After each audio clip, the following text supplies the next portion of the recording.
Good morning, everybody. Hope you guys are doing amazing. Welcome to a Web3 Builders chat. I'm gonna call this section where basically we get to chat about everything about what's going on in the NFTs, everything's going on in the blockchain space. And today we're talking about a $500 million NFT project by Bored Ape Yacht Club that pretty much broke the Ethereum blockchain, which is pretty crazy. If you know what I'm talking about, let me know down in the chat below. But welcome everybody. Hi Robin, good to see you as always. Good to see you guys. So let's talk about this project and kind of why it happened, what happened to it, and what's going to happen with the blockchain in general, and why is it that we get these crazy high gas fees, and what's the future of that, Of course, if any questions, let me know. Before I fully get into it, guys, smash the like button, hit the subscribe button, because I love you guys, and you guys are the best. There you go. That's why. And because you love me too. I hope so. What's up, yo? I don't know how to say that name. Ganesh, maybe, hopefully. But yeah, guys, so I want to make these like just chats, honestly. These are videos like this. I think I want to try to do them every single Thursday. We just chat about NFTs. We chat about blockchain. If you have any questions, of course, you let me know. But also, if you want to learn how to build and launch your NFT, just, you see the bottom left corner, just text me to that number, text hash NFTs. I teach how to build NFT projects, and I also build NFT projects for companies at the same time. So there you go. Anyways, let's move forward, guys. So what happened in the past weekend, basically? What happened on Saturday? And what happened was pretty much this right here, right? Which is Yuga Labs sees $560 million Otherside Ethereum NFT sales within 24 hours. That's right. So I think they did $300 million initially on their first initial sale, and then I think like $200 million after that, altogether with about $560 million. That's pretty crazy. That's like I'm gonna call this a wow level. I'm gonna call this a wow level because that's pretty insane. If you think about it, $560 million in 24 hours, it's for an NFT project, right? Insane. So how did they actually do that? Well, I want to show you guys kind of what they did. Here's their project. If we go to Otherside, here, let me kind of put this in. Otherside here, Otherside NFT. We type this in. Otherside NFT. Oh, no, that's not what I want. Otherside NFT. Hopefully this showcases us, the Otherside NFT. Where is it? On Twitter. Right here. Okay. Elon Musk Twitter profile picture. Oh, yeah. Oh, that's another story. That's not what I want, though. Hold on. Otherside. This is what I want right here. So, pretty cool what they've got going on here. As you can see, pretty dope project. Basically, they're getting into the metaverse space with, the Bored Ape Yacht Club. So this is built by a company called Yuga Labs, which Yuga Labs is basically the one who started the Bored Ape Yacht Club. And these guys are now building this project for the metaverse, right? And if you look at the world, for example, here it is right now. This is the land basically they're selling. And you know how many they sold? They sold 100,000 of them, which is pretty insane. 100,000 NFTs. And if we go to OpenSea, you actually see it there. Where's on OpenSea? Here it is. It's on the top ones right now. 97,000 items. That is fucking crazy. Okay? 97,000 items. Imagine that at a 0.3 or 4 ETH each. Yeah, that's how you get $500 million for sure.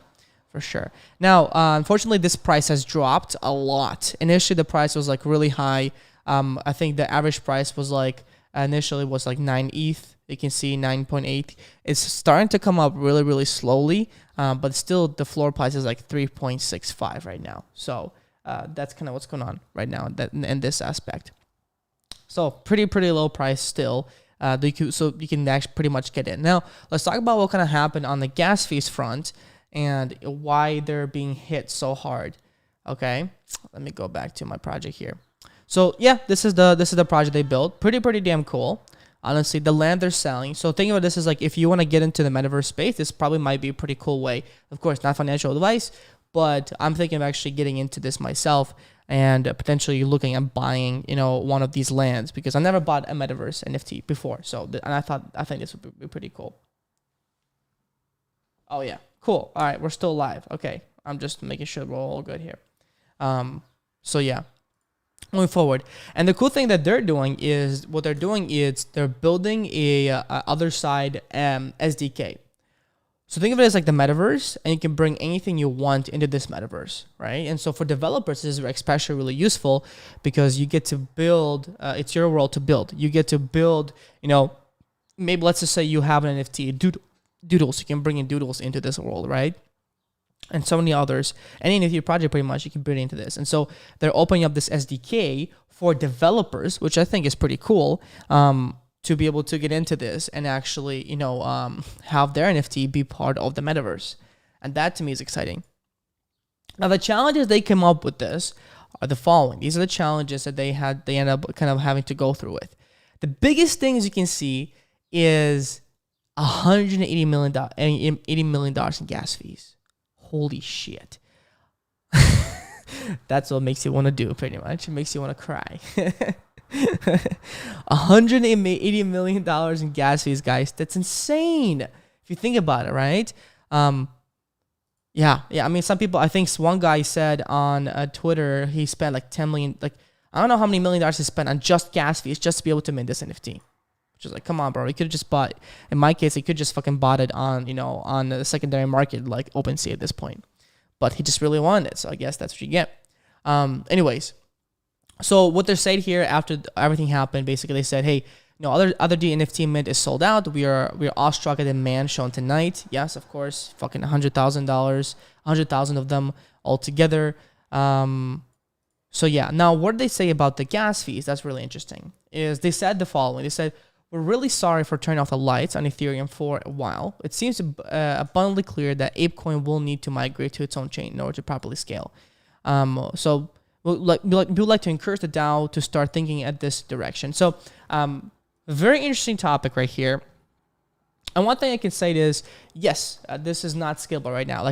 Right now, in terms of Ethereum, it's not scalable at all, guys.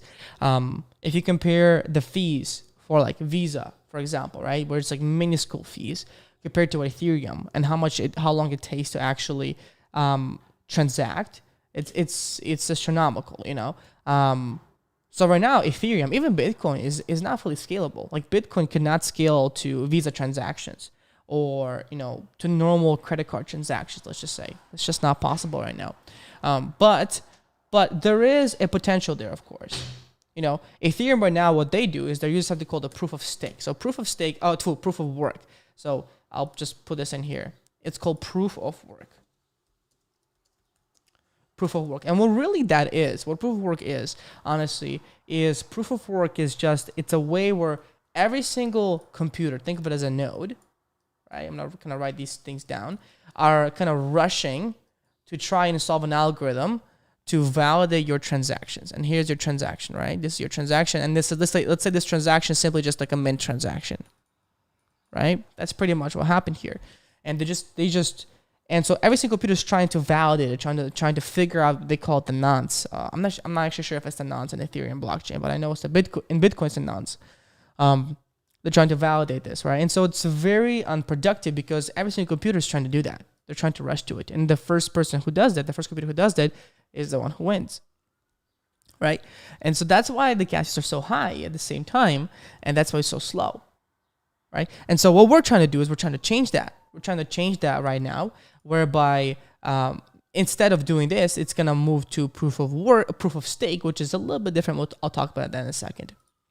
Now, interesting enough, Vitalik actually commented on this whole thing with the Bored Ape, right? Yeah, I get it. Sometimes I like to be on the big screen, Robin. Thank you. Yes, thank you. So I just like to be in the big screen because I know I like to see my face big. So now with this one, for example, right?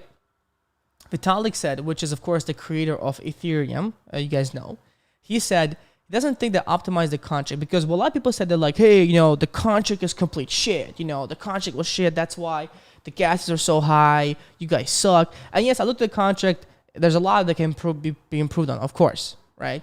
There's always better ways of, their gas fees could have been saved. But the thing what happened is it's not really just that. It's just the blockchain itself, right? So he said he doesn't think optimize the contract would actually help. Regardless of contract details, transaction fees goes up until the price equals to market price.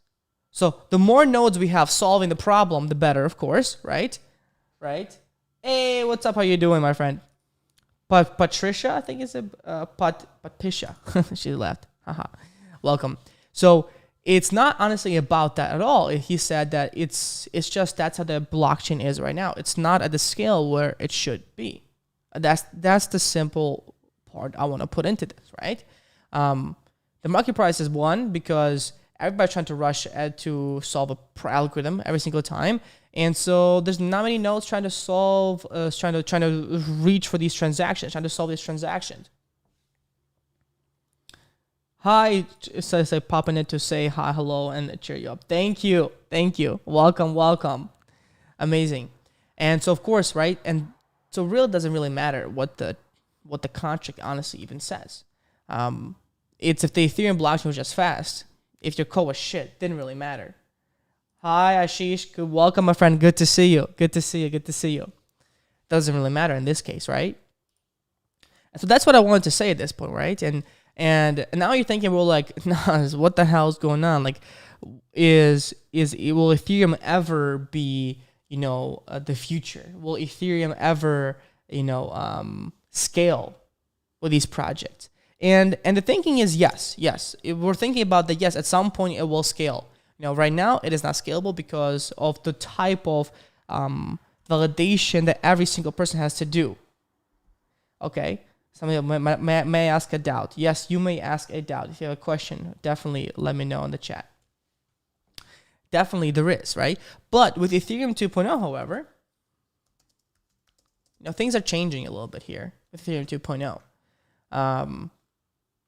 With Ethereum 2.0, let me see if I can show it to you guys here. Ethereum blockchain, Ethereum upgrades. So what's going on here? I want to show you here.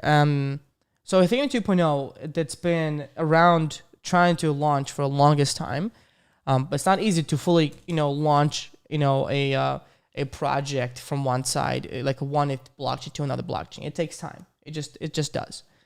So what are they trying to do? Well, they're trying to create a more scalable Ethereum blockchain where it can support 1,000 transactions per second, right? So that way we don't have such high gas fees and so forth. And it is more secure. Now, how is that more secure? It's because, let me see here. Where was it? I want to show you guys how is it actually more secure. Why can we just... Let me see, staking clarity. Yes, because of the staking. Right here. So because Ethereum is moving to something called the proof of stake, so staking basically. And instead of proof of work, where if you think about proof of work, is basically all these nodes are trying to rush to, to figure out, to figure your transactions, which is, let's just say this is the mint transaction, right? And so all these nodes are just trying to figure this out, at the same time. Versus proof of work, you have a bunch of these nodes lying around, and proof of work decides one node to solve your transaction instead of trying to have all these nodes solve those transactions. So one node can just be figuring out transaction, but what happens is that every single node has to put in money. They have to put in money, like dollar amount. I think it's like 30 ETH. Every single node has to put in 30 ETH of money into, the staking pool, we call it, right? And basically, if that node validates the transaction wrong, then that ETH gets deducted. And so that's how we will make sure that, every single computer who's in this node is actually validating transactions in the correct manner. That's how they're doing. Because here, every single node is validating itself. Here, we have one node that is just doing the validation. And that's where, yes, we risk some potential security, but by being able to stake 30 ETH, now there's money in the line. So, of course, if there's 30 ETH, that's a lot of money, right? If you now are trying to stake that, and then you go say, hey, Nas, I don't want to lose money, right? So why would I validate a transaction in the wrong way? Why would I create a node that will validate transactions incorrectly, right? Or try to hack something, right? It's a lot of money. Like I'm going to lose 30 ETH, which is not good. And so, of course, that's the reason, we're moving on towards a phase of like proof of stake, which is a lot more scalable, a lot better, than what proof of work is, right? And when we move to here, now imagine one node one node in the blockchain can each do one transactions. And so the mint transaction, we call it, right, can now be done on multiple nodes all at the same time pretty much, which just makes it a ton better and much faster, right? Now, of course, that's going to take some time though, because as you can see, guys, here's where we're at right now. We're at the following of this. Currently, we have a beacon chain live, which is a beacon chain is a chain where it's living. It's like, imagine this. Imagine you have the Ethereum blockchain, which is, this is the Ethereum blockchain. It's running on this level. You have a beacon chain that's running at the same time, parallel, basically. And when we go ahead and we do transactions, yes, we do transaction on the main chain. We call this, let's just call it the main. This is called the beacon, right? And when we make a transaction, technically we're making a transaction on this chain, right? Which is, I'm just going to give this a line, right? But then it duplicates to exactly here. It duplicates directly to here. And so that's the difference here, guys, okay? And so on this beacon chain, that's what's going on right now. So that's why you have here, if you look at how much is staking, let me see here, view staking launchpad here. Here, this is how much has been staked. Look at this, guys. So total ETH staked in general by a bunch of, because they're currently on the beacon chain, so they're testing this out, right? That's 12 million ETH. That 12 million ETH, let's think about that. 12 million ETH to USD. That's a pretty high price. I don't know how to even convert that. How much money is this? $32 billion. What? $32 billion right now staked, basically, by all these different nodes. 367 validators. Now, of course, when you stake your money, you actually make more money. So, right? So, why should you stake it? Well, why do you stake it? Because you make money when you do this kind of stuff. You may make money on the gas fees, and it looks like you actually make money on the 30 ETH because it compounds for 4.4% APR. So, pretty cool.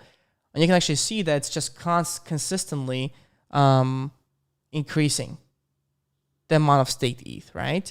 That's going on. You can even see how much, I wouldn't say I'm not really sure what this is. Honestly, how much is being staked every single time? No, voted? I don't know. Really. Pretty interesting, huh? Pretty cool. So this is what's going on right now in the Ethereum blockchain. Somebody had a question here.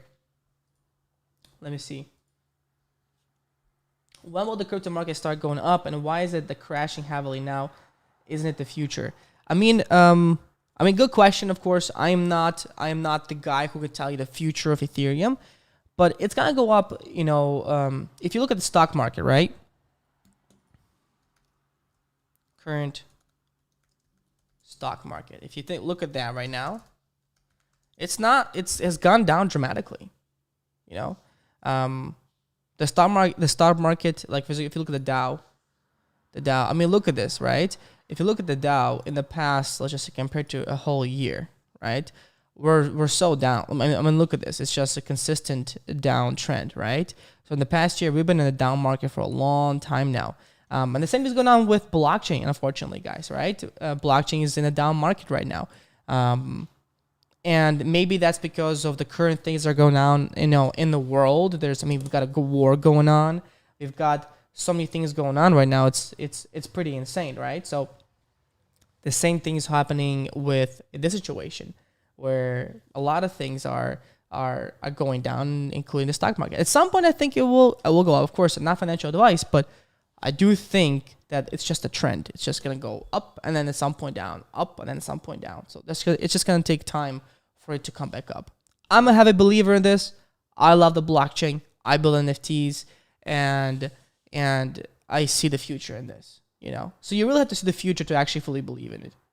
Vincent had a question. I have a question regarding the live streaming. Is it possible to make a site using third web where if you have this particular NFT in your content wallet, show something? Yes, it is possible, Vincent. Great question. It is possible. You have to use a function called .balance off. So in order to, let's just say, so he has the question, it's like, hey, if you have an NFT, can you create a login with that NFT, right? Which, yes, you can. And the way you can create logins with the NFT is you actually, let's go back to Etherscan, let's just say here. Etherscan. I'm going to go to a project I recently launched for a company. And if you look at the contract, for example, right, this is a project we recently launched not too long ago.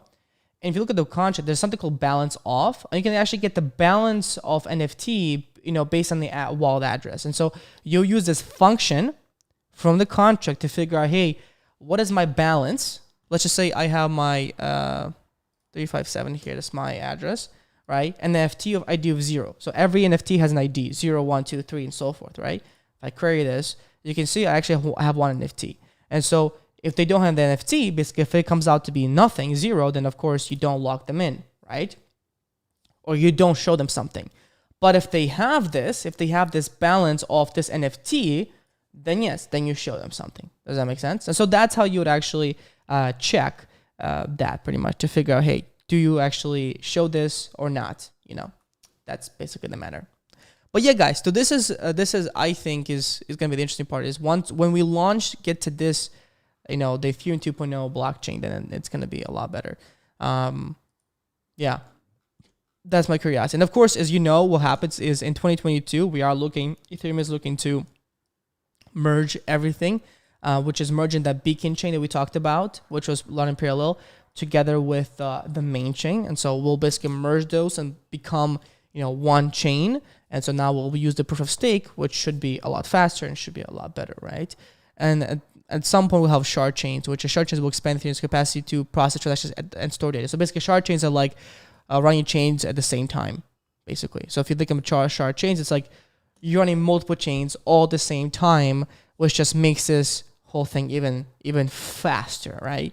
So we, guys, we're still in the beginning. This is just the start. Like everybody says, oh, the hype is gone. No, I don't believe so. Like we are still so much in the beginning of the blockchain space. Like we're still learning. We're still figuring out what kind of applications can you do. We're still figuring out what NFTs we can build with this, right? So you had a question. Sandeep had a question. Hey, Sandeep. Well, all of us are looking forward to collab with you over Solana stuff. Yes, that's going to be a lot of fun. I'm looking to build more Solana projects in the future, of course. But as I was saying, guys, this is going to be the future. So let's talk about more. I want to go through their project, so the Otherside project, NFT, and figure out actually, hey, how do they do their NFT contract, and see, hey, what they could have done to save on gas fees and stuff like that. So let's take a look at their actual contract. Let me see here.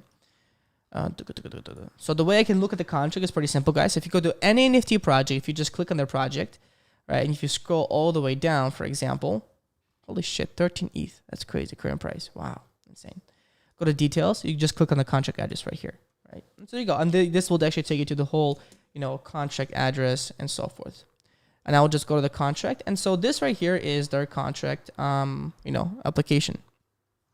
I'm going to zoom in on this one. So it's a little bit more you guys can see. There we go. All right. So start off with the first time. Looks like it's an ERC721 enumerable. Oh, come on. Looks like it's an ERC721 enumerable contract, which is unfortunate. Because you can use ERC721A, which actually saves you on gas fees a little bit. That's what Azuki NFT actually has. So it's ERC721 enumerable. Pretty simple stuff. Public sale start time, public sale, start price, ending price, start time, and so forth. Maximum mint per transaction. So these usually what happens is that you set these variables initially at the top so that you can use them later on in the contract. Think of this as a class, basically. If you know like JavaScript, right? That's what you would do pretty much. Let me see. What public sale active? So basically this is, I'm guessing, Let's ask, what techniques do you teach in a workshop and why? Like smart contract from zero to rep Morales. So yeah, Vince, so good question. I teach from zero basically. I teach you how to use Morales. I don't teach you third web because third web you don't actually create the contract in third web. It does it for you. So I create a smart contract from scratch. How to create a proper ERC 721 smart contract and how to create a proper ERC 1155. And basically I teach you everything from the get-go. So like, how to build it using smart contract, how to create a minting site using React.js, how to connect them together using Morales, and how to make the transaction process very simple, right? How to upload your NFT to IPFS using Pinata, right? The whole shebang from zero to hero, or from zero to being able to launch your own NFT collection, basically and we do that in 3 days altogether. Yeah. So, and funny enough, I had a meeting with my student from the workshop, and her name was Damla, and she works at a company, and she showed her friends or developers who do NFT projects, and after showcasing them what she's able to do, they invited her to be part and actually build NFT projects with them, which is pretty sick. So I was like, let's go, that's amazing. But anyways, yeah, so public sale start time, pretty interesting.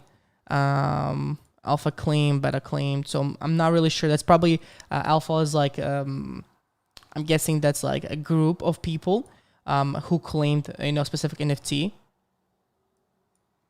That's the way I see it. Public sale could be offset, alpha offset. I'm not really sure that the key hat. Not really sure what this means specifically. These are also a constant, immutable. Immutable means you can't really change them. So immutable means you can't really change those specific, variables.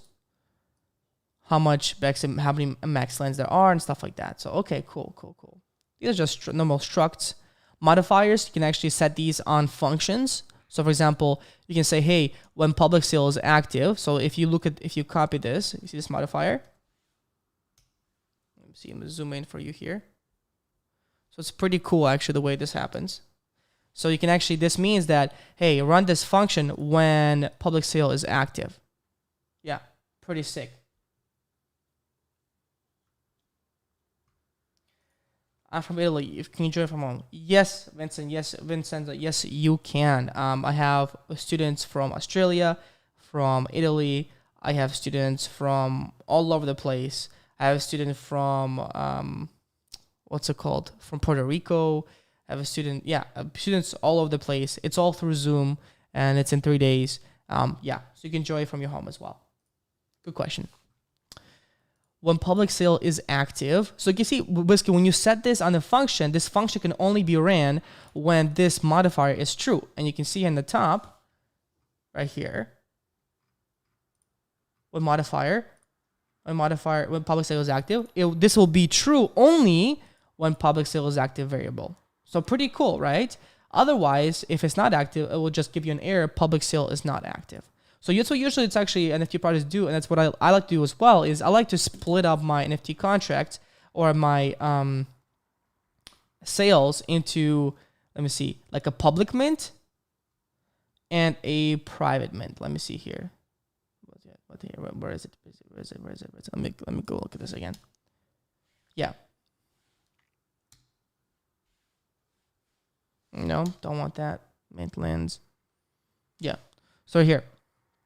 So this mint lens basically is right here. This is the main function in itself. And it's only available, like I said, only when the public sale is active, right?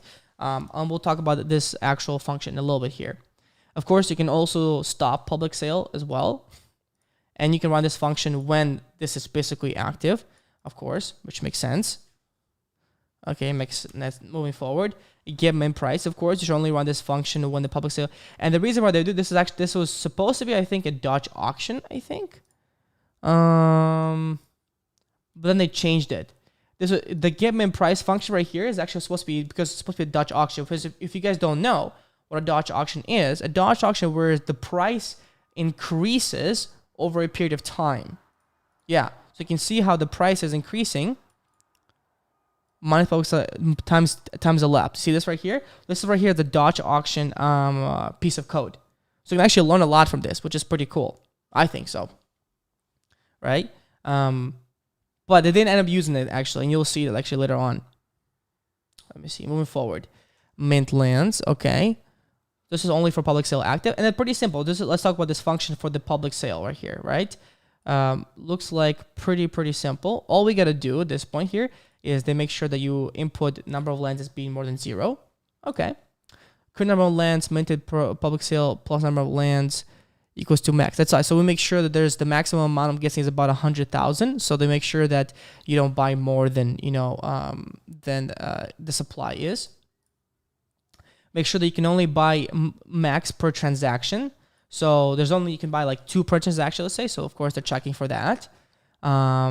And then they're checking max mint per address. So here they're checking, hey, there's only a certain amount of transactions you can, or the certain amount of lands you can buy per address. Of course you can have multiple addresses, so you have to get multiple wallets, but per wallet you can actually just only buy these amounts, right? Makes sense. Merkle proof. This is pretty cool. Merkle proof is actually for, think of it as like whitelist stuff. So if you're a whitelist, actually you're on the whitelist, you can actually make a Merkle proof whitelist project, which is, that's a whole different ball game. I'll talk about that later on. Okay, next one, of course, they get the mint price right here. And I think, like I said, they said they didn't do Dodge auction, but in this code it says they did Dodge auction, which is really interesting. But basically, this is the mint price, and you can see, as you know, the mint price decreases, but still, which is really interesting because I feel like they did not do the Dodge auction stuff. This right here is about transferring the mint price. Not really sure what that is. Safe transfer from message.sender, address this. So they're actually transferring on the way the money from the token to the ERC20. Wow, interesting. Okay. Current number of lands minted public sale. So basically they're keeping track of how many were minted for public sale. Then they're adding, so let's just say if I bought from my wallet address, I bought 2, and then they add this to the mapping. And this emit is pretty cool actually. So this emit function, what this does is it sends an event to basically, like in general, to the Ethereum blockchain. And then on the front end, you can read these events. Yeah. So you can actually listen to these events, almost like, two-way listening. And when this fires on the front end, I can say, hey, it looks like you minted the NFT. Pretty cool, right? And then here they call this function called mint lands common, which is a private function. Yep. There we go. Yeah. Private function. Good. And this function does is it will just safe mint, depending on how many lands you mint, it will safe mint the actual land for you. So for the straightforward function, a straightforward NFT smart contract, honestly, I wish this probably could have been done with ERC 5 as well, and make this a little bit better, so they don't have to do this for loop. This for loop is pretty costly usually in an NFT project. With ERC 5 project, you don't really get that much, that kind of stuff. Okay, now let's see. You get the withdrawal function right here. Withdraw, if you guys don't know, withdraw is just you're taking the money out of the contract. Because the money, when you pay, the money stays in the contract, then you have to withdraw that money into your wallet address. Pretty interesting, right? Let me see here. Flip claim method. So this is basically right here. So this made sure that only some people can. So in the beginning, I think like if you own a Bored Ape, you can claim an NFT. If you own something else, you claim an NFT. So these right here, these are claimable by Bored Ape owners and like I think a few other owners. So you can claim this token. You can see you can mint this token if you're a specific owner, right? So they did this for that basically. Let's see. What's the other pretty interesting functions? Mint future lands. I don't think they're using that. Load land metadata. So that's going to be the data for the JSON. That's right here. So you're loading the actual JSON data for the NFT. And the randomness. Yes, that's right. Public sale, could you randomness is true. Request randomness. Oh, that's an interesting function. Request randomness private. Oh, that's a pretty interesting function. Let me see. So the biggest thing in NFT projects is getting a random NFT, right? So of course, it's like you have all these NFTs. If you look at OpenSea here, you have all these different NFTs, right? And of course, you don't want to just be like 1, 2, 3, 4, 5, 6, 7. You don't want to, when you give them out, when you mint them out, that's not what you want, right? You want to, hey, you get the 1000th NFT, you get the first NFT. And so you want to get a random array of NFTs. And it's the hardest thing to do in the blockchain, guys. Because blockchains aren't really good with random stuff, unfortunately. So what do they do here? Let's see. Okay, here's the function here. Request randomness. Okay. So it's going this. So it looks like they're passing in some kind of a key hash with a fee. Okay. Request randomness. Let me see here.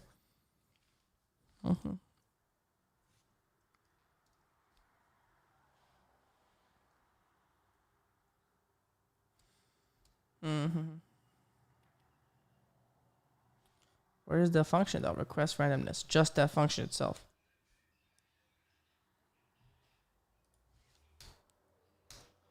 I think the request randomness is actually in a different file.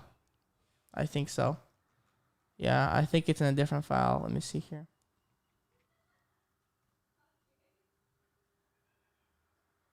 Let me see here. It's probably somewhere like here. Or maybe search source code.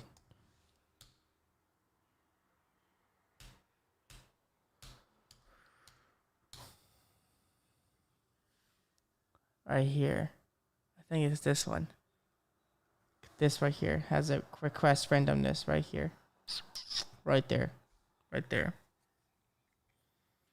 So this is pretty interesting. So you're trying to get a random ID basically for your NFT project, right? What are they doing here? This is a seed seed phrase passed into coordinated. The oracle will mix this with the hash, the block containing this request, which is finally passed. This is a pretty complicated stuff. This is like a seed function they're getting. This provides protection against the user repeating their input seed, which would respect. Yeah, I'll definitely have to look a little bit more deeper into this one. But this is a much complicated function. Like I've done randomness as well. I do it a little bit differently, but it's much more complicated than that. So yeah, I mean, nothing too crazy in this contract. Honestly, everyone I've seen. Let me know if you guys have any questions around this contract that they built. Let me know if you have any questions around this, guys. This is pretty cool. This is pretty cool. Pretty cool stuff. I always love reading other people's code because I can learn from it a lot, you know? I can learn from it a lot. So yeah, I mean the project I think is awesome. I do like it. I think the supply is a bit too much. There's like 100,000. Oh, OpenSea is down. Looks like. Oh, OpenSea is down. That's pretty cool. But I do like the project. I like what they did here. I just think they cashed out a lot on this one specifically, honestly. But yeah, but other than that, guys, this was fun. Let me know if you want to do another project like this. You figure out, read another project's codes. Other than that, guys, I hope you guys have a great day. And I'll see you guys in the next video. Do you have any questions for me? Let me see.